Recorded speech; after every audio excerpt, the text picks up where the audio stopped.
الإيمان والاقتصاد إلا على الله صلوات الله وسلامه عليه على حبيبنا المصطفى وعلى رسولنا الكريم صلى الله عليه وسلم وعلى آله وصحبه ومن تبعهم بإحسان إلى يوم الدين.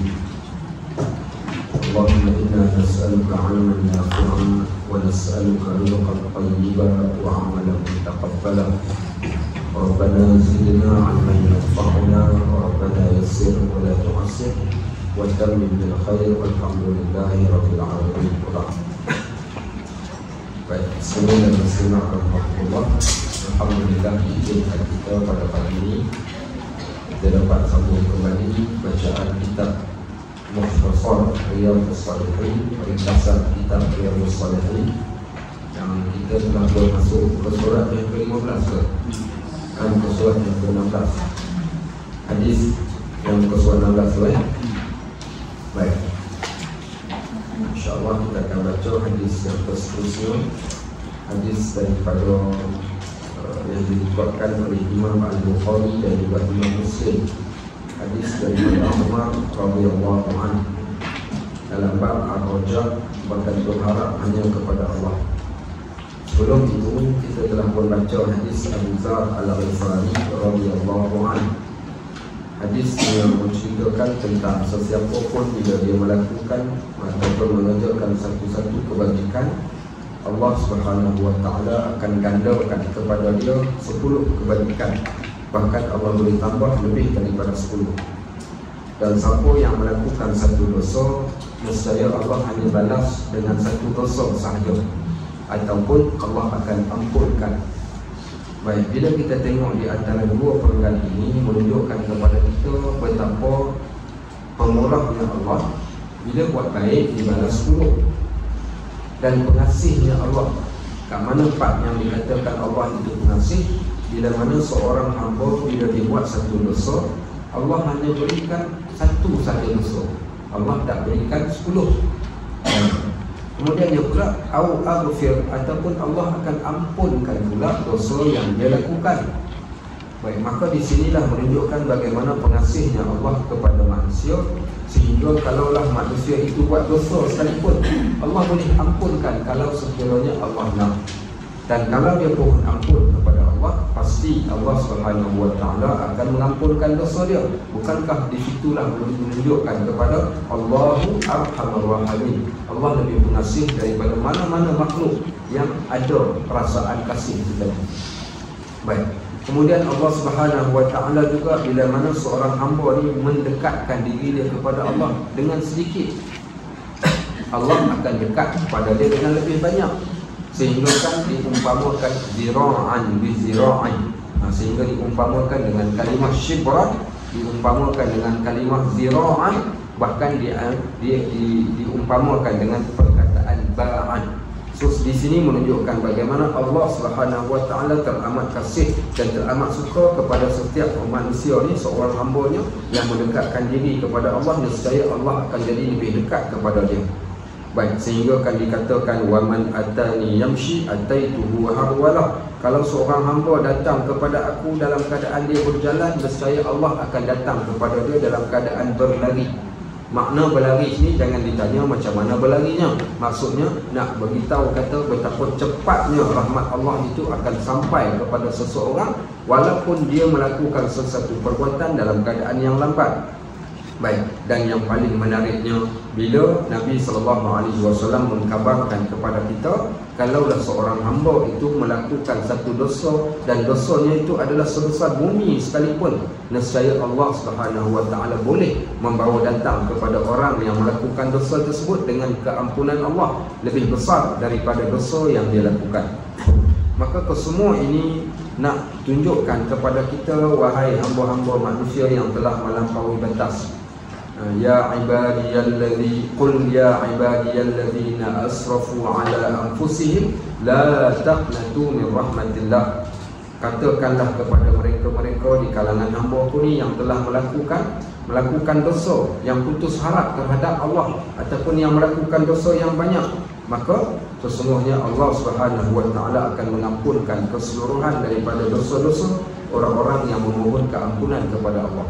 Maka kesemua dalil, sama ada dalil daripada ayat Al-Quran dan hadis yang kita baca ni, hanya nak tunjukkan satu benda. Tak nakkah kalian untuk Allah Subhanahu Wa Taala ampunkan dosa kalian? Ya, kita melakukan kesalahan, tetapi Allah yang Arhamar Rahimin ini akan mengampunkan.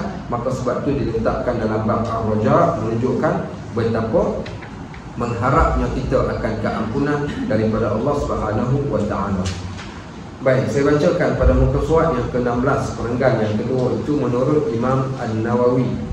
Kata dia, makna hadis ini, siapa pun yang menghampiri kepada Allah dengan mengerjakan pelbagai ketaatan, yang puasa-puasa, yang sedekah-sedekah, yang solat-solat, nescaya Allah akan hampiri dirinya dengan memberikan rahmat kepada orang yang melakukan perbuatan tersebut. Apa buktinya? Antaranya seorang yang membaca Al-Quran. Bahkan kita hari ni, apa yang kita dapat bila kita duduk kat dalam majlis anu macam ni? Kita cerita tengok, kita dapat apa ni yang kita yang datang pada pagi ni? Tadi datang pukul 7.50, pintu tak sempat buka, dia dah sampai dah tadi. Dapat apa? Okay, apa yang kita dapat ni? Rahmat Allah ke mana yang kita dapat? Apa yang kita dapat ni bila kita buat satu kebaikan? Contoh yang paling dekat, kebaikan yang kita buat pada pagi ni, dapat apa? Dapat tahu? Dapat pahala, of course lah dapat pahala, tapi apa benda? Dapat tahu dapat apa? Maghfirah. Dapat keampunan. Baik, saya bacakan satu hadis Nabi SAW. Baik, kata Nabi SAW, "Majtama'a qaumun min baitin min buyutillah." Takkan berkumpul mana-mana orang di dalam rumah-rumah Allah. Takkan berkumpul mana-mana manusia pun di dalam rumah Allah ataupun di mana-mana tempat. Okey, yatluna kitab Allah. Di dalam tempat yang mereka berkumpul itu ada orang yang membacakan ayat Al-Quran. Adakah kita baca ayat Al-Quran tadi dalam majlis kita? Dah ada belum? Ada, tadi saya bacakan. Baik, wa yatadarasunahu, dan mereka mempelajari sesuatu ilmu yang datang daripada Al-Quran dan hadis. Baik, apa mereka dapat? Illa nazalat alaihimus sakinah. Yang pertama, mereka akan mendapat sakinah, ketenangan. Wa wasyiyat alaihimur rahmah, dan Allah akan berikan kepada mereka rahmat. Wa haffat alaihimul malaikah, para malaikat akan mendoakan kepada mereka. Wa dzakara man 'indah, bahkan Allah akan menyebut nama mereka di sisi Allah Subhanahu wa Ta'ala. Bukankah itu tanda rahmat Allah kepada kita? Kalau Ketua Menteri datang disebut nama kita pun kita suka. Bagaimana kalau Allah Subhanahu Wa Ta'ala yang menyebut nama kita, dan pasti Allah sebut sebagaimana apa yang disebutkan dalam hadis. Baik, maka dia kata apa? Orang yang mengerjakan pelbagai amalan ketaatan, Allah akan dekatkan diri Allah kepada dia dengan rahmat yang diturunkan kepada orang tersebut. Baik, kalau dia memperbanyakkan ketaatan kepada Allah, nescaya apa Allah buat? Allah akan memperbanyakkan lagi rahmat kepada dia. Dan jika dia datang kepada Allah dengan berjalan dan bersegera dalam mengerjakan ketaatan kepadanya, Allah akan datang kepadanya dalam keadaan berlari. Yakni Allah akan mencurahkan rahmat kepadanya dan tidak memerlukan banyak waktu pun untuk itu. Waktu itu juga Allah datangkan secepat, sepantas kilat. Rahmat itu akan sampai kepada seseorang yang berada di dalam ataupun di dalam ketaatan. Sebab itu kena memperbanyakkan. Kalau ditanya soalan, pasal apa nak kena memperbanyakkan ketaatan ni? Sahabat-sahabat, al-amalu qawatimahu. Amalan itu dikira pada yang terakhirnya. Ada orang tanya macam mana nak meninggal dalam keadaan husnul khatimah, mati dalam keadaan yang baik.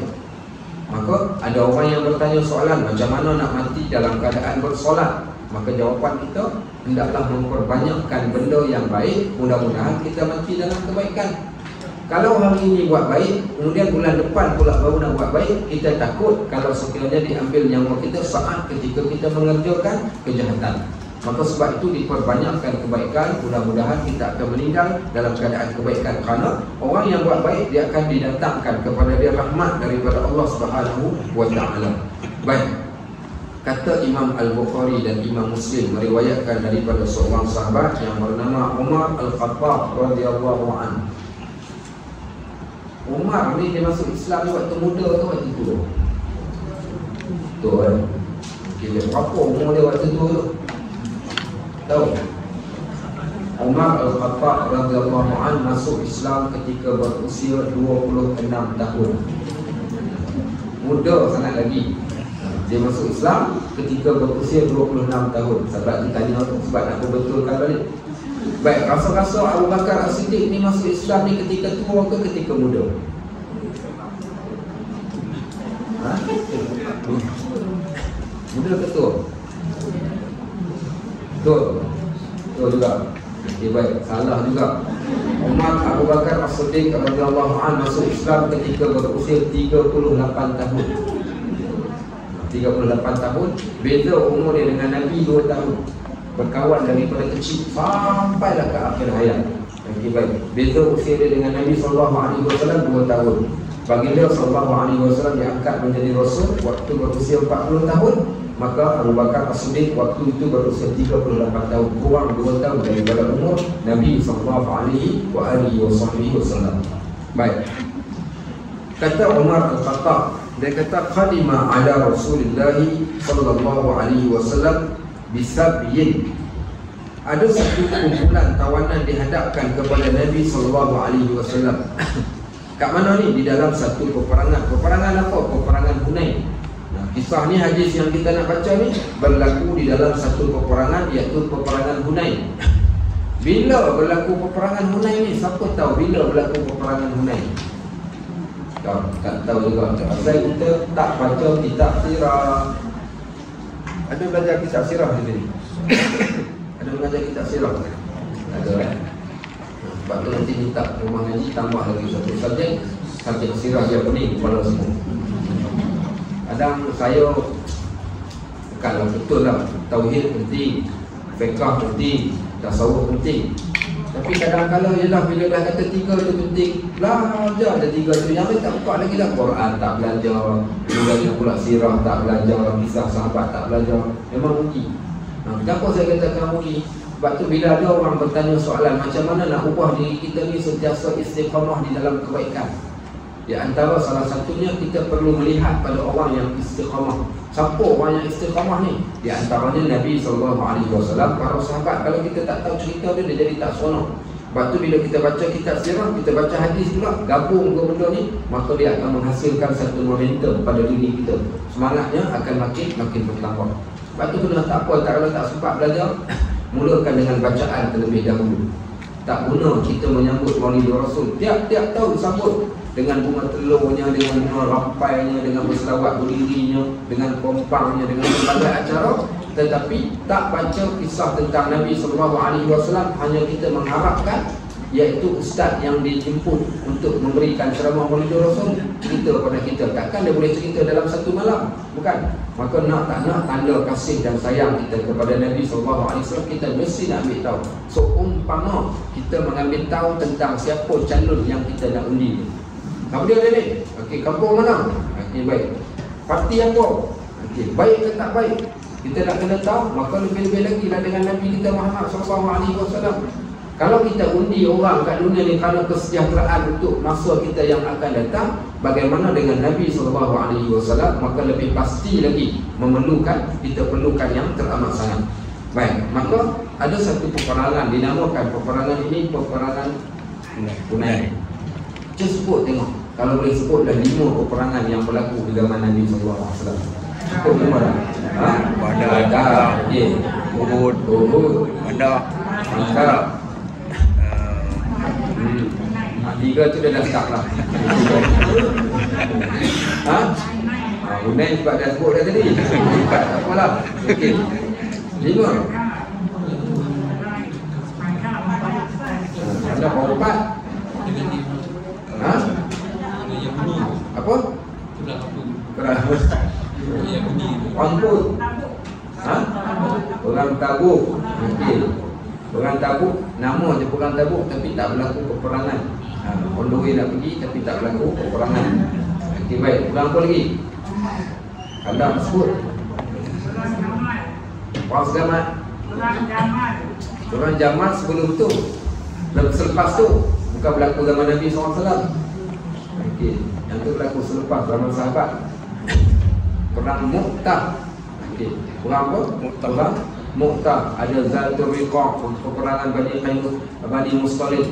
Banyak lagi sebenarnya peperangan-peperangan lain yang disertai oleh Nabi sallallahu alaihi wasallam.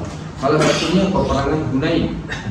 Baik, Hunain ini kat mana tempatnya? Tempatnya berada berdekatan dengan Mekah. Berlaku peperangan Hunain ini selepas daripada Fathu Mekah, pembukaan kota Mekah. Maka peperangan Hunain di antara peperangan yang menjadi penamat kepada perang yang besar di antara Nabi SAW dengan orang Arab yang musyrik pada waktu tersebut. Kerana selepas daripada peperangan Hunain ini, boleh dikatakan bumi ataupun tanah Arab telah pun dibersihkan daripada penyembahan berhala. Maka peperangan Hunain ini di antara peperangan yang terakhir. Di antara peperangan terakhir, lebih kurang sekitar dalam 2 tahun sebelum kewafatan Nabi sallallahu alaihi wasallam. Baik, di dalam peperangan Hunain ini, bila Mekah dapat ditawan, ada lagi kabilah-kabilah yang tinggal di luar Mekah, yang mana mereka ini belum lagi masuk Islam dan mereka tak nak masuk Islam. Akhirnya diperintahkan mereka dan mereka menginginkan peperangan dan berlakulah peperangan tersebut, yang mana puak Hunain ataupun tentera musuh diketuai oleh seorang lelaki yang buta, tetapi dia perancang peperangan yang paling hebat. Dan jumlah mereka pada waktu tersebut lebih kurang jumlah yang ramai ribuan orang, saya tak ingat berapa yang tepatnya. Dan jumlah umat Islam pada waktu tersebut juga lebih ramai daripada jumlah musuh.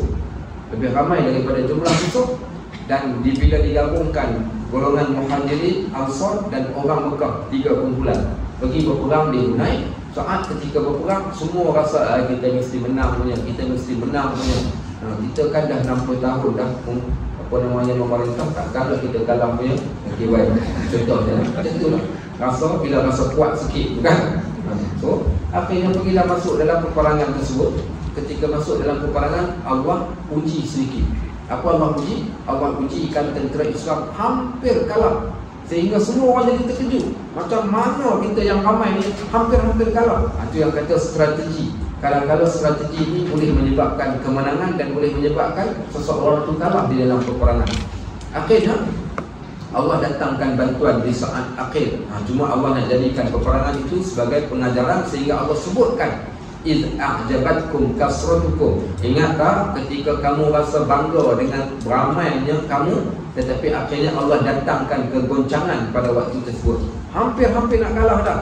Siapa yang menyebabkan mereka menang? Of course lah Allah. Tetapi dibantu dengan Al-Ansar, golongan Ansar yang menjadi benteng di bahagian hadapan sekali. Cerita perang Hunain ni tuan-tuan kena baca. Kenapa? Di sanalah ada satu kisah yang paling besar dalam peperangan Hunain, iaitu kisah sayangnya Nabi SAW ni kepada para sahabat yang terdiri daripada golongan Ansar. Dan bagaimana para sahabat juga, mereka juga mempunyai perasaan cemburu dan terasa hati dengan Nabi SAW. Bahkan Nabi SAW lebih terasa hati dengan sikap mereka pada waktu tersebut. Kesnya bila dah dapat harta rampasan perang yang paling banyak adalah harta rampasan perang dalam perang Hunain. Bayangkan tengok, puluhan ribu unta dan kambing, puluhan ribu dapat dikumpulkan harta tawanan perang ni. Datanglah orang Mekah diketuai oleh Abu Sufyan yang baru saja masuk Islam. Dia kata, Muhammad, boleh tak bagi dekat aku unta? Diminta unta, diberikan kepada dia unta 100 ekor unta dan 1000 lagi kambing-kambing yang lain. Lepas dia bagi dekat dia, dia pergi pula cerita dekat geng-geng dia yang Mekah. Orang Mekah dia bagi, pergi cepat minta dekat Nabi. Hari ini Nabi jadi orang yang pemurah, minta apa saja dia akan bagi. Jadi datang pula minta bagi. Orang Mekah datang minta bagi. Orang Ansar pakai nak tengok dia kata jauh. Bagi kat orang Mekah tadi. Nampak gaya ni macam nak duduk kat Mekah terus. Dah tak nak balik dah ke Madinah ni, nampak gaya ni. Jadi akhirnya sahabat yang mandang ni tak berani nak cakap, pendam saja kat dalam hati. Sampailah ada seorang daripada sahabat ni, dia dah sampai ke tahap dia tak disimpan lagi, dia teramat cemburu sangat. Dia kata Nabi SAW ni nampak gaya menepikan kita, seolah-olah macam tak pandang lagi jasa kita yang bantu Nabi SAW sebelum ini. Golongan Muhajirin yang datang, dia dah mula start ungkit. Yang ni dah benda ni apa berlaku dalam posting hari ni, ungkit mengungkit, hasad dengki, marah-marah. Akhirnya begitu kan? Akhirnya ada seorang sahabat seorang sahabat ni dia tak suka dengar ada orang bercakap benda yang tidak elok. Kita tak suka. Sebab tu kita kadang-kadang bila kita dengar ada sahabat kita yang bercakap sesuatu benda terhadap seorang Muslim dan kita tak suka, tegurlah dia. Maka sahabat ni bertulis bercerita dekat Nabi SAW. Nabi SAW terasa hati dengan para sahabat. Satu malam ni Nabi SAW panggil orang Madinah saja. Orang Mekah jangan datang. Semua orang Madinah dikumpulkan. Akhirnya kata Nabi SAW kepada mereka, adakah kalian terasa hati dengan apa yang aku buat? Adakah disebabkan hanya kerana harta yang aku berikan kepada orang Mekah tadi itu menyebabkan korang terasa seolah-olah korang umpamakan korang lebih sayangkan kepada harta itu berbanding dengan aku? Okey, baik. Kemudian kata Nabi SAW, demi Allah, sesungguhnya kalaulah jalan orang Mekah ni memilih satu jalan yang dekat dan orang Madinah memilih satu jalan yang jauh, nescaya aku akan ikut jalan yang jauh yang dilalui oleh orang Madinah. Tahu tak kamu, sesungguhnya aku akan berada dengan kalian. Korang nak aku kan nak harta yang aku bagi tadi. Akhirnya semua dia orang faham dan dia orang kata kami nak engkau ya Rasulullah. Semua sahabat berkat menangis dan dia orang tak sangka Nabi SAW memberikan dirinya kepada Ansar dan memberikan harta kepada orang Mekah pada waktu tersebut. Tapi kita hari ini ada di antara kita yang mengedepankan sayang, kita hanya ambil mungkin harta benda semata-mata. So dalam peristiwa peperangan Hunain ini, baik, tuan-tuan baca kisah tu kisah yang menarik lah. Saya cerita tu diringkaskan ceritanya, tapi satu kisah yang amat menarik, tanda bagaimana luhurnya kasih sayang Nabi SAW atas jasa baik orang-orang Madinah dan juga bagaimana sayangnya mereka kepada Nabi SAW. Baik, Imam Al-Bukhari meriwayatkan dan juga Imam Muslim daripada Umar Al-Khattab, qadima ala Rasulillah sallallahu alaihi wasallam bisabyin. Dibawa satu tawanan perang jumlah yang ramai di hadapan Nabi sallallahu alaihi wasallam. Fa idza imra'atun minas sabyin tas'a. Dalam ramai-ramai tawanan perang ni macam ni lah, ramai-ramai penuh orang ni, ribuan orang tawanan perang ni, ada seorang perempuan ni sedang berjalan. Tas'a ni berbeza, boleh saja digunakan kalimah tamshi. Okey, baik. Boleh juga digunakan kalimah yang lain tahsyuru, tapi digunakan kalimah tas'a. Apa beza? Dia terjemahkan apa tas'a kat sini? Berjalan dengan pantas. Tas'a ni orang yang berjalan dan berjalan seumpama berjalan sedang mencari sesuatu benda. Tas'a ni kan ke kalimah kita gunakan ketika haji, iaitu kalimah sa'i. Sa'i peristiwa hajar. Hajar pergi ke Marwah, pergi ke Safa, pergi ke Marwah, pergi ke Safa, berjalan dalam keadaan cemas, dalam keadaan memandang-mandang, berjalan seumpama sedang mencari sesuatu benda. Dia sedang mencari air untuk diberikan kepada anak dia. Maka kalimah itu digunakan tas'a. Maka dalam hadis ini dia tak ceritakan detail, dia ceritakan poin penting. Tas'a di sini perempuan ni dia sedang berjalan. Kenapa dia berjalan? Dia berjalan kerana sedang mencari bayinya yang hilang. Dan waktu dia berjalan tersebut apa berlaku? Jalan dalam keadaan yang amat cemas. Iz wajadat sabiyan fi sabyin. Okey, baik. Tiba-tiba dia menemui seorang bayi kecil, anaknya yang hilang dalam kumpulan tawanan itu tadi. Waktu dia berjalan kalau diceritakan dalam kitab sirah, dia berjalan sambil memegang susu dia. Siapa yang pernah jadi ibu tahulah, dia bela anak dia, dia tahu waktu mana anak dia perlu disusukan, waktu mana kita akan rasa, iaitu susu kita mungkin dah membekak ataupun air susu tadi tu dah meleleh dah waktu tersebut. Contoh ada setengah orang tu yang banyak susu kita katakan, sampaikan dia rasa sakit. Waktu tu dia tahu aku kena menyusukan, sehingga kan anak dia tak minta pun dia akan cari anak dia untuk disusukan pada waktu tersebut. Baik. Sebab tu kita katakan hebatnya, baiknya jasa seorang ibu ni yang menyusukan anak, sehingga kan dia tahu waktu mana dia perlu susukan anak. Tengah duk menyusu pula tiba-tiba anak mengap, sekali dia gigit putih tu tak nak putus. Mak dia tampar anak dia, dalam tu tampar-tampar luka tu pun bagi lagi lepas tu. Tu yang kata mak tu, bukan? Dan beginilah keadaan seorang ibu yang penyayang ni. Bila dia tahu waktu bila dia nak susukan anak dia, dia pun berjalan cari anak dia, dia celah-celah kaki orang sambil pegang susu dia yang dah meleleh. Nabi SAW terpandang akan perempuan tersebut. Bila dia jumpa anak dia ni, dia celah-celah kaki orang ramai. Anak dia budak kecil lagi. Apa dia buat? Akhazathu, dia pun ambil peluk anak dia tadi. Akhazathu, pegang daripada bawah, angkat naik atas, kemudian didukungnya anak dia dan disusukan. Falzaqathu bi batniha, dia dekatkan baby dia tadi itu dekat perut dia. Biasanya kalau orang menyusu baby ni, mata dia tengok kat mana? Tengok kat baby lah. Jarang orang menyusu ni sambil tengok kat tempat lain ataupun sambil goreng ikan ke sambil buat kerja tak. Melainkan bila dia menyusu ni mesti dia akan tengok pada anak dia. Dia dekatkan anak dia pada badan dia pada waktu tersebut. Fa'arra'athu, dia pun susukan anak dia. Faqala Rasulullah sallallahu alaihi wasallam, Nabi sallallahu alaihi wasallam yang melihat peristiwa ini maka berkata kepada para sahabat, atarawna hadhihi al-mar'ata tarihatan waladaha finnar. Korang ni saya terjemahkan bahasa saya lah. Baik, korang ni apa pandangan korang? Apa nampak tak perempuan tu? Agak-agak korang lah, perempuan ni dia nak campakkan anak dia dalam api neraka. Dia nak biarkan anak dia ataupun dia nak biarkan anak dia mati. Nabi SAW ketika perang pun masih lagi memberikan pengajaran kepada para sahabat. Dia tanya para sahabat, apa pandangan kalian dengan perempuan? Agak-agak kalian ni dia ni nak bunuh anak dia apa? Ataupun dia sanggup ke dia campakkan anak dia masuk kat dalam api ni? Para sahabat yang turut sama melihat perempuan tersebut berkata, qulna la, kami pun berkata la, tidak ya Rasulullah, wallahi demi Allah dia takkan campakkan anak dia. Sebab apa? Sebab kami melihat dia adalah orang yang amat kasih dan sayang kepada anak dia. Walaupun anak dia hilang pun dia cari dan dia susukan anak dia. Faqala, sabda Nabi SAW, bila Nabi dah tanya soalan, Nabi pun berikan jawapan ketika mereka dalam keadaan terpinga-pinga. Kenapa Nabi SAW tanya? Maka kata Nabi SAW, Allahu arham bi'ibadihi min hadhihi biwaladiha. Sesungguhnya Allah lebih pengasih lagi kepada hamba-Nya lebih daripada seorang ibu yang kasih akan anak. Okey, baik. Faham tak?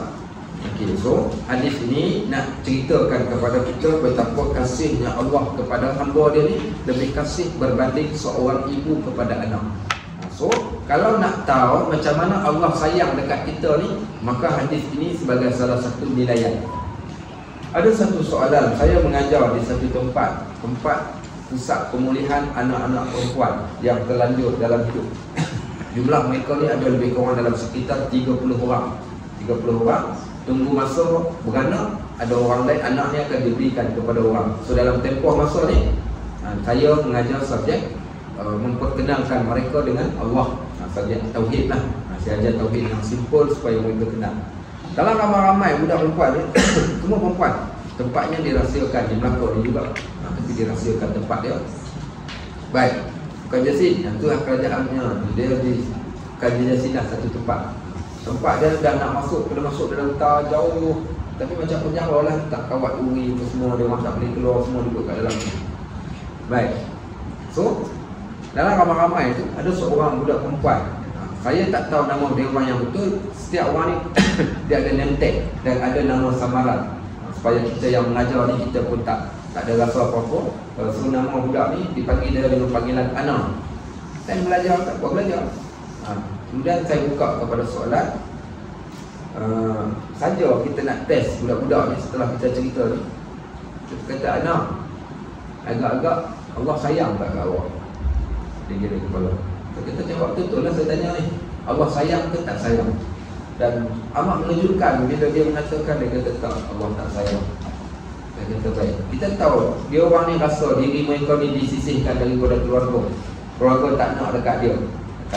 Kalau ikut mulut kita nak je, kita kata dah kau jahat, keluarga nak kau macam mana? Tapi tak gamak nak cakap macam tu lah. Kalau kita cakap macam tu, kita macam dah menghukum dia.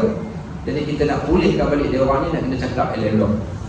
Saya kata dekat dia, Anak, kenapa awak cakap macam tu? Dia kata, ya lah Ustaz. Dia kata, kalau Allah sayang dekat saya, Allah takkan biarkan saya dekat sini. Allah takkan jadikan saya teruk macam ni. Allah takkan biarkan saya menghadapi kesusahan dalam hidup. Dia tak tahu yang susah tu dia yang kering. Okey, baik. Nak, boleh je nak balas macam tu. Tapi kita tak boleh cakap macam tu. Sebab tu, bercakap ni kena tengok suasana orang. Orang yang dalam keadaan down macam tu, maka kita tak boleh tambahkan lagi dia rasa kecewa dan frust ataupun stres dalam hidup. Kita nak pulihkan balik kembali semangat dia. Saya kata dekat dia, kenapa awak cakap macam tu? Dia kata, Kalau dah Allah sayang, Allah takkan biarkan saya dalam keadaan yang macam ni, terpisah daripada keluarga, begitu begini. Dia dah mula luahkan perasaan. Dia kata baik. Dia kata okey, anak, okay, bila saya cakap, awak dapat dengar cakap saya. Dengar maknanya awak tak buka tak. Maksudnya awak boleh mendengar. Siapa yang bagi awak dengar? Bukankah Allah yang bagi awak dengar? Baik, awak dapat tengok saya dekat depan, Allah berikan penglihatan dekat awak. Bukankah awak dapat tengok? Awak tahu tak, ada orang yang tak dapat tengok. Mak ayah dia tak dapat tengok, kawan-kawan dia tak dapat tengok, dunia ni pun dia tak boleh tengok. Pasal Allah tak berikan penglihatan pada dia. Ada orang yang pekak badak, lahir-lahir dah pekak badak dah. Tahu pekak badak? Pekak badak biasa dengan pekak tuli. Okay, lahir-lahir dah pekak badak dah. Ada orang yang lahir dalam keadaan cacat, ada orang yang miskin, tak ada makanan nak makan. Saya kata, kenapa awak pandang dekat situ dan awak tak pandang pada bab yang lain? Saya kata, last sekali, yelah kita nak bagi dia nampak nikmat Allah tu kat mana. Ada orang yang buat dosa, tapi Allah tak terus hukum dia. Bahkan Allah biarkan dia dapat hidup walaupun dia tak solat.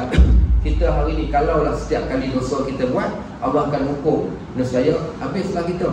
Sebab tu kita katakan teramat banyak nikmat yang Allah berikan kepada manusia, cuma manusia tu tak nampak. Walaupun kita buat salah, Allah masih lagi izinkan kita ni untuk hidup. Bahkan diberikan kepada kita rezeki yang melimpah ruah. Maka Allahu arham bi'ibadih, Allah teramat kasih kepada hamba-hambanya ni. Dijadikan kita berada dalam keadaan dapat kenal agama, dapat kenal ibadat, dapat baca Al-Quran, dapat kita katakan buat segala kebaikan yang ditunjukkan oleh Nabi kita Muhammad SAW. Bukankah itu tanda Allah Subhanahu Wa Taala kasih kepada seorang hamba lebih daripada seorang ibu kasihkan anak. Sebab tu nak tahu, lihat macam mana mak ni kasih anak. Mak ni kasih anak ni, kadang anak tak sembahyang. Anak tak sembahyang, tak sanggup. Nak kata apa? Sebab sayang kat anak. Suami kata, tak kejut ke biar dia bangun. Mak dia kata, tak payahlah bang, kesian kat dia semalam dia tadi sampai pukul 3. Dia tidur lambat, biarlah bagi dia tidur. Kan nanti sekejap lagi saya buat sarapan, saya kejutkan dia. Biarkan anak tak sembahyang pun tak apa. Sayang mak kuat pada hari ni.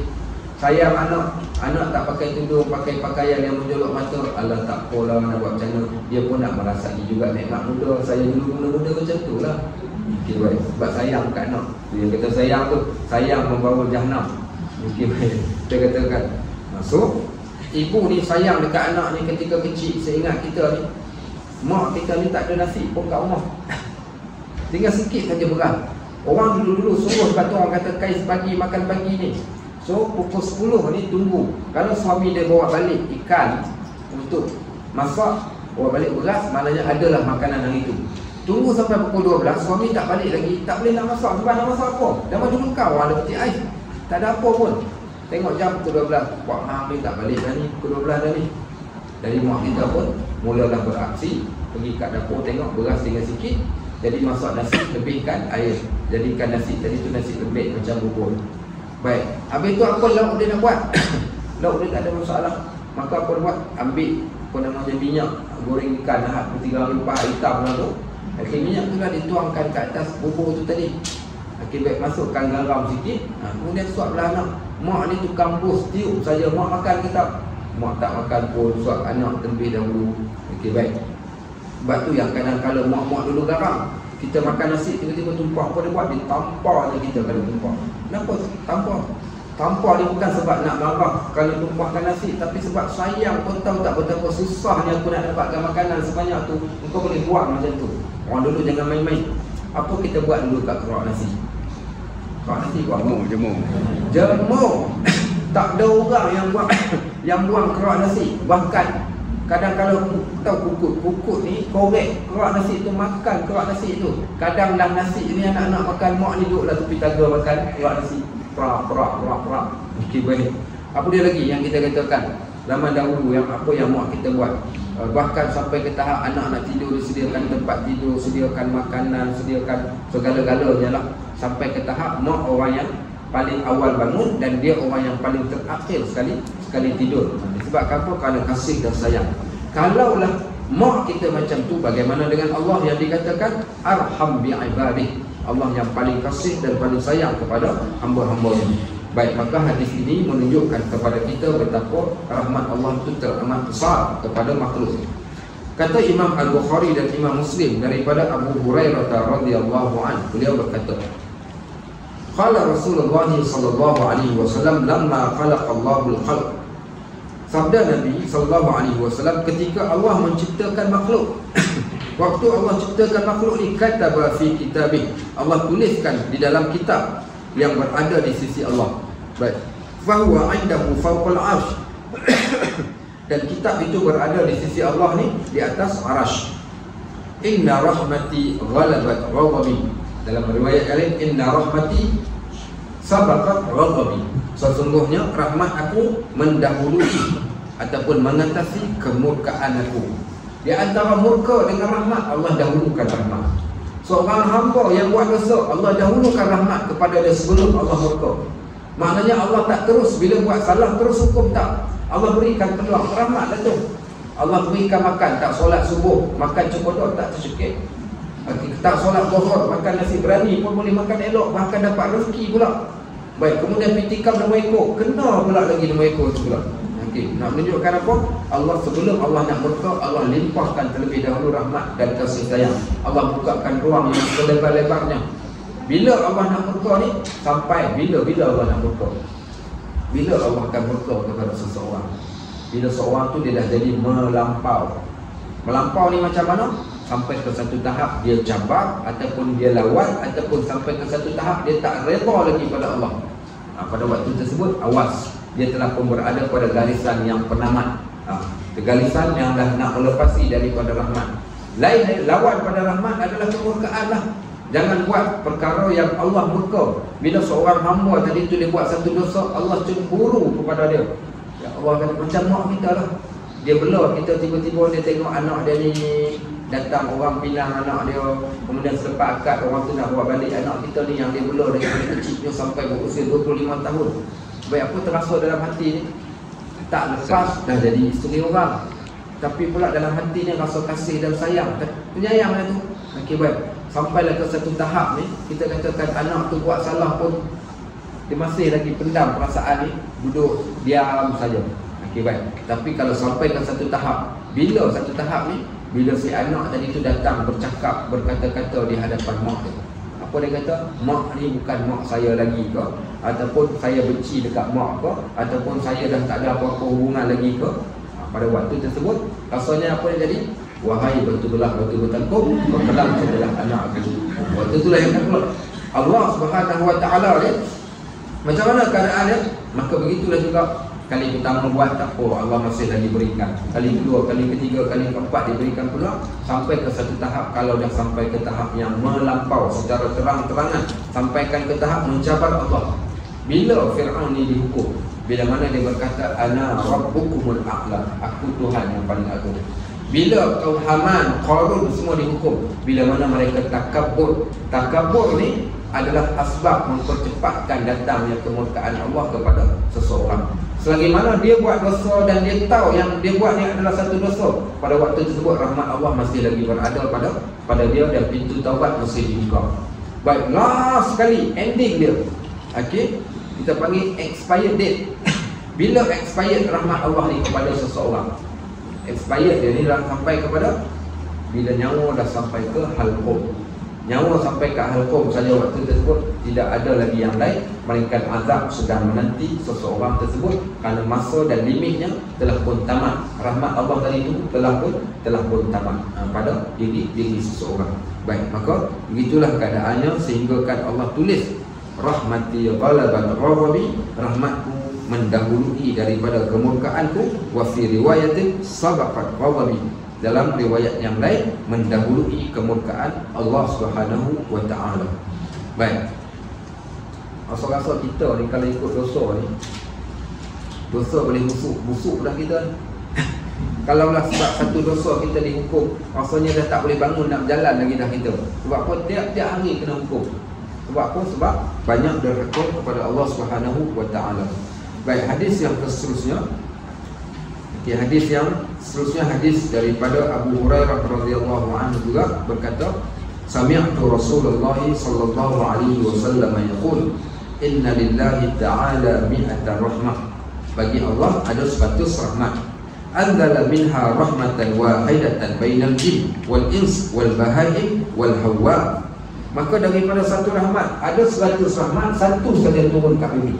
99 Allah pegang. Okey, baik, so Allah turun dekat siapa? Dengan satu rahmat itu Allah turunkan kepada jin, manusia, binatang, termasuklah serangga.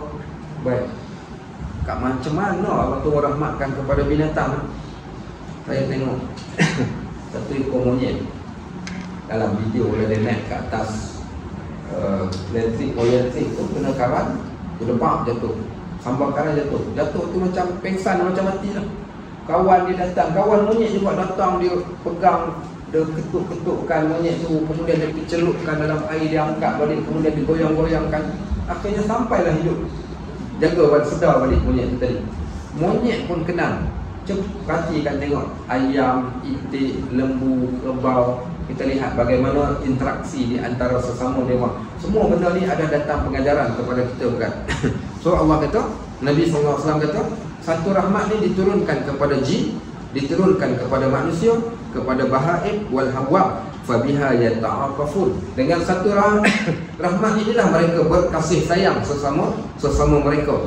Wabiha yatarahamun, dan daripada itulah mereka berlemah lembut. Baik, wabiha ta'tiful wahsyu ala waladiha, dan binatang buas turut kasihan kepada anak. Bayangkan tengok singa yang ganas tapi dengan anaknya penyayang, kan? Okey, singa yang ganas dengan anaknya boleh jadi seekor ibu yang amat penyayang. Punca sebab apa? Sebab rahmat Allah Subhanahu wa taala. Wa aqarallahu ta'ala 99 rahmah, dan Allah lewatkan, Allah tangguhkan 99 lagi bagi rahmatnya, yarhamu biha ibadahu yaumal qiyamah, untuk diberikan kepada hamba-hambanya di hari kiamat kelak. So hak satu ini pun kita kata dah teramat besar. Bagaimana dengan baki lagi 99 rahmat, okey, yang apa namanya, yang kita bakal dapat di akhirat kelak. Baik, disebabkan kerana itu ada satu doa. Satu doa saya tulis kat dekat tuan-tuan semua pagi ni. Doa ni bukan tulis kat dalam buku saja, tapi kena hafal dan baca, amalkan. Kalau tak menjadi. Kalau tak, dia tak menjadi. Tak mujarab. Mujarab dia macam mana? Mujarab dia mesti dihafal kemudian diamalkan. Baik. Ada sedekahkan pahala dekat ustaz, tak payah, malaikat tahu sendiri, malaikat cantik. Tak apa, ada masalah. Okey, baik. Apa dia doa dia? Doa ini Nabi SAW baca ketika berada pada tahiyat akhir sebelum memberi salam. Okey, doa ni yang biasa tuan-tuan baca doa sebelum bagi salam tu doa apa? Allahumma barik lana. Bukan. Okey, doa apa? Allahumma inni a'udzubika.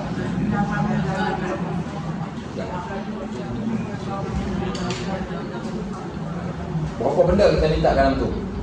4 benda, bukan? Okey. Kita apa? Azab kubur, kemudian azab neraka, fitnah hidup dan mati. Okey, kemudian fitnah dajjal. Okey, 4 benda kan yang biasa orang minta. Dilarang kadang-kadang yang ni tidak dilarang, tapi yang ni terdapat di dalam hadis Nabi SAW baca selepas daripada tahiyat akhir sebelum bagi salam. Apa ni doa dia? Doa apa?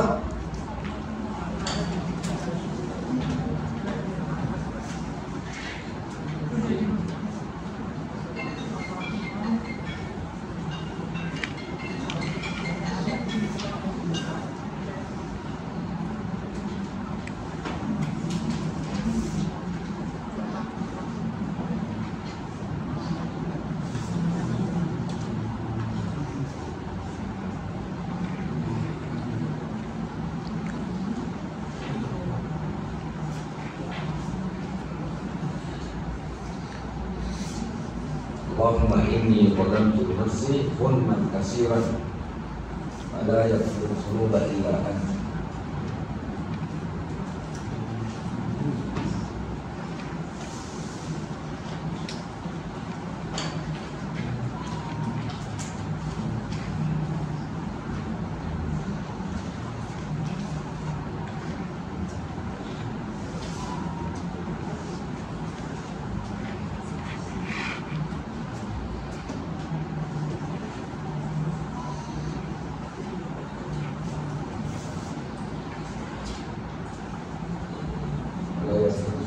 illa anta faghfir li maghfirah.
Nafsi mulman kasiran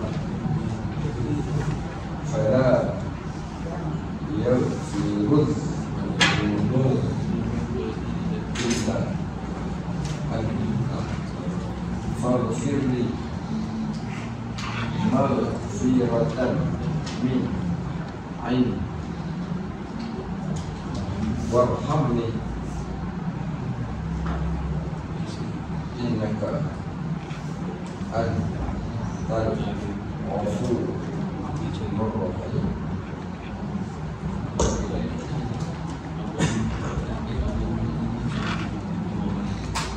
Maksudnya senang Pak, dia punya ayat tadi boleh diingat lagi, senang untuk nak dihafal. Allahumma inni zalamtu nafsi zulman katsiran fala yaghfiru dzunuba illa anta faghfirli maghfiratan min 'indik warhamni innaka antal ghafurur rahim.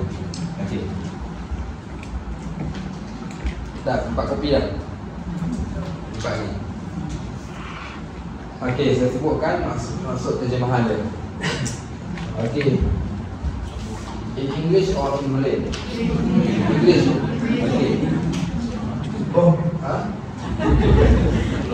Ya Allah, sesungguhnya ya Allah, sesungguhnya aku zalamtu nafsi, telah menzalimi diriku sendiri, zulman katsiran, dengan kezaliman yang amat banyak. Maksudnya ya Allah, aku ni banyak sangat-sangat buat dosa, dengan dosa yang banyak sungguh. Maksudnya ni pengiktirafan kita iktiraf kesalahan kita. Ya Allah, sesungguhnya aku ni banyak sangat buat zalim kat diri aku ni, dengan kezaliman yang amat banyak. Kenapa dikatakan zalim? Zalim lah sebab bila kita buat dosa, besok badan diri yang kena buat zalim pada diri. Tangan tak bersalah pun, mata tak bersalah pun, tapi apa yang bersalahnya ni? Hati dia ni yang sentiasa ajak dia kepada kejahatan. Ya Allah, aku mengaku aku ni banyak buat zalim, dengan kezaliman yang banyak sangat. Fala yaghfiru dzunuba illa anta, dan tidak adalah yang boleh ampunkan semua dosa-dosa ni melainkan Engkau saja ya Allah. Faghfirli, ampunilah aku, maghfiratan min 'indik, dengan satu keampunan di sisi Engkau. Ampunilah aku dengan keampunan di sisimu. Warhamni ya Allah, kasihan belaslah kepadaku. Warhamni, kalimah warhamni lah yang jadi poin ni. Warhamni ya Allah, kasihan belaslah kepadaku ya Allah, hamba-Mu yang sentiasa lalai, yang sentiasa leka ni. Warhamni, kasihan belaslah. Inilah poin tadi. Sampai kat sini ni kalau orang yang faham ni, ya Allah dengan tenang air mata. Innaka antal ghafurur rahim. Okey, baik. Sesungguhnya Engkau Maha Pengampun lagi Maha Penyayang. Okey, baik. Maka ini doa yang Nabi SAW baca bila? Sebelum baginda bagi salam. Sebelum bagi salam tu baca dulu doa ni. Kita dosa banyak, so kita nak setiap kali solat kita baca, pasti Allah akan ampunkan dan Allah akan rahmati kita. Masuk rahmati, Allah akan kasih dan sayang kepada kita. Itu doa yang boleh kita bacakan sebelum daripada kita memberi salam. Baik, ada lagi doa yang lain yang kita baca. Tapi masalahnya kita baca dalam keadaan lalai dan leka. Macam mana lalai dan leka ni? Baca tapi baca pun tak apa. Contoh, doa ketika duduk di antara dua sujud. Apa dia doa dia? Allahumma barik lana bukan lagi. Rabbil firli warhamni wajburni warfa'ni warzuqni wahdini wa'afini wa'afani. Okey, kat mana poin ya Allah rahmatilah aku? Kat mana? Warhamni. Ada dekat kalimah warhamni kat dalam tu. Baik, ada lagi kat tempat yang lain. Kat mana lagi yang selain pada tu yang kita minta doa Allah ampunkan kita ni? Kat mana lagi? Yang minta rahmat Allah kat mana lagi dalam solat yang kita minta rahmat Allah? Kat mana? Apa tahu? Tak tahu. Hai, kau solat subuh kau dah begini ni. Itu waktu solat subuh, apa doa kita baca waktu solat subuh? Allahumma hdini fi man hadayt wa afini fi man afayt wa tawallani fi man tawallayt wa barik li fi ma ahwayt wa qini bi rahmatika syarra ma qadayt. Ada ke warham ni? Ada? Ha? Allahumma hdini fi man hadayt wa afini fi man afayt. Afini itu sama juga. Kalimah afiah hampir sama dengan kalimah warhamni, kerana afiah ni penjagaan, pemeliharaan Allah. Wa'afini fiman afai wa tawallani fiman tawallani. Itu di antaranya juga. Maka ni di antara doa-doa, bahkan ketika kita nak tamatkan doa kita pun kita akan baca dengan satu doa penutup. Apa dia doa penutupnya? Wassallallahu ala sayyidina Muhammad wa ala alihi wasallam. Ya ke? Kat mana kita baca Allahumma ya arhamar rahimin. Kalimah arhamar rahimin itu biasanya kita akan letakkan di penghujung ataupun di awal ketika kita nak berdoa. Baik, contohnya Rabbana 'alaika tawakkalna wa ilaika anabna wa ilaikal masir. Okey, kemudian kita baca lagi doa Rabbana hab lana min azwajina wa dhurriyyatina qurrata a'yun waj'alna lil muttaqina imama. Rabbana la tuzigh qulubana ba'da idh hadaytana wa hab lana min ladunka rahmah innaka antal wahhab. Okey, kemudian Rabbana atina fid dunya hasanah wa fil akhirati hasanah wa qina adzabannar. Ya arhamar. Ada kadang-kadang kita letakkan ya arhamar rahimin tu sama ada di awal ataupun di hujung. Apa tujuannya? Nak menggambarkan sungguh-sungguh kita memohon kasih sayang ataupun rahmat daripada Allah. Baik, kita habiskan sedikit bacakan hadis ni sebelum kita tamat. Hadis daripada Muaz bin Jabal radhiyallahu anhu. Baik, siapa dia Muaz ni?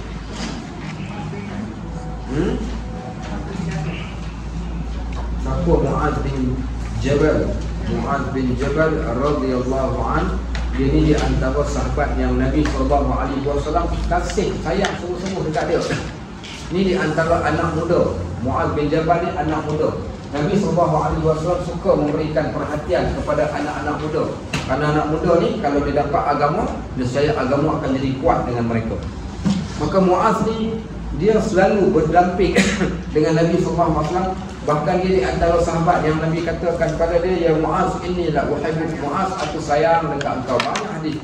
Bahkan Nabi SAW juga berikan kepada dia beberapa pesanan menunjukkan bagaimana Nabi concern pada Muaz bin Jabal ni, sehingga kan pernah disebutkan a'lamu ummati fil halal wal haram Muaz bin Jabal.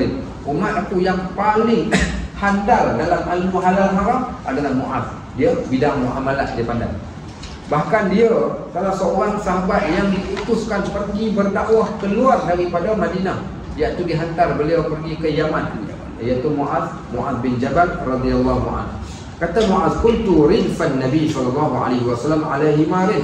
Aku berada di belakang Nabi SAW di atas seekor kedai. Maknanya berapa orang naik kedai ni? Okey, 2 orang naik kedai. Okey, baik. Faqala ya Muaz.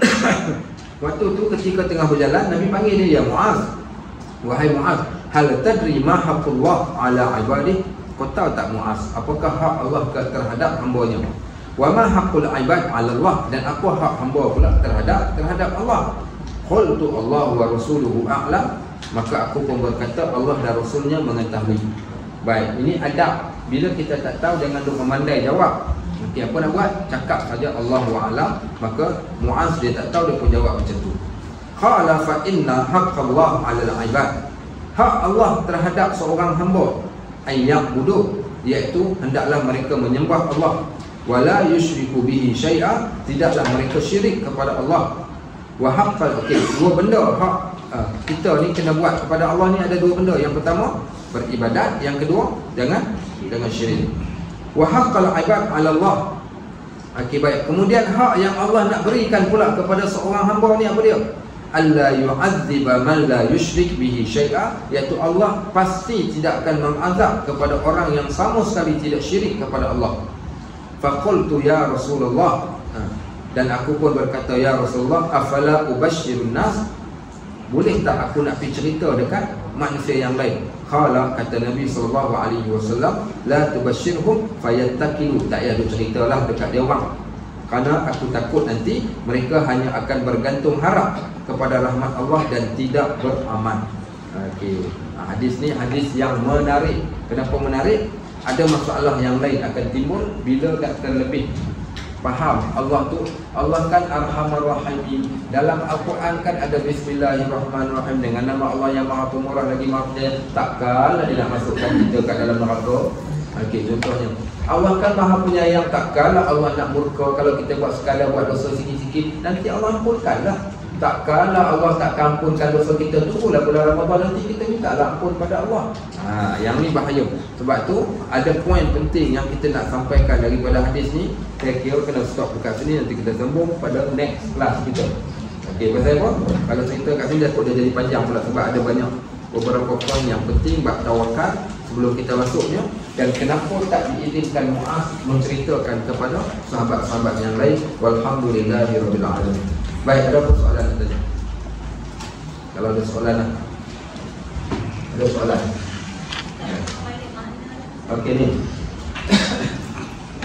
Allahumma inni, ya Allah, sesungguhnya aku zalamtu nafsi, telah melakukan zalim atas diriku, zulman katsiran, dengan kezaliman yang amat banyak. Okey, atau maksud dia, ya Allah, aku ni banyak semua buat salah, banyak semua buat zalim, buat kerosakan kat atas diri aku ni kan. Nanti baik. Fala yaghfiru dzunuba illa ant, tak adalah yang boleh ampunkan dosa ini melainkan Engkau. Fala yaghfiru dzunub, tidak ada yang boleh mengampunkan dosa illa ant, melainkan Engkau. Faghfirli, ampunilah aku dosaku, ampunilah untukku, maghfirah dan min indik, satu keampunan di sisi Engkau. Ampunilah segala dosa-dosaku dengan keampunan di sisi Engkau. Warhamni, rahmatilah aku ya Allah, innaka antal ghafurur rahim, sesungguhnya Engkau Maha Pengampun dan Maha Pengasih ataupun Maha Penyayang. Baik. Ada lagi soalan lain? Macam mana? Tak, satu rahmat ni bukan satu rahmat tu maksud satu. Ya. Oh, yang tu tak. Yang tu tak diberitahu kepada kita. Nak tahu banyak mana, tak banyak mana. Okey, nak tahu banyak mana, tak banyak mana ni. Just perbandingan dia. Fa in ta'udu ni'matallahi 'alaikum la tuhsuha. Kalau kamu nak cuba kira segala nikmat yang Allah bagi dekat kamu tu, nescaya kamu takkan mampu kira. Tak ada rahmat Allah. Rahmat besar dan tak mampu nak dikira oleh manusia. Itu baru satu rahmat, belum lagi 99. Kan? So tidak boleh, tidak ada ukurannya. Okey. Habis. Subhanallahumma wa bihamdik, asyhadu an la ilaha illa anta, astaghfiruka wa atubu ilaik. Wa sallallahu ala sayyidina Muhammad wa ala alihi wa sahbihi wasallam. Walhamdulillahirabbil alamin. Assalamualaikum warahmatullahi wabarakatuh.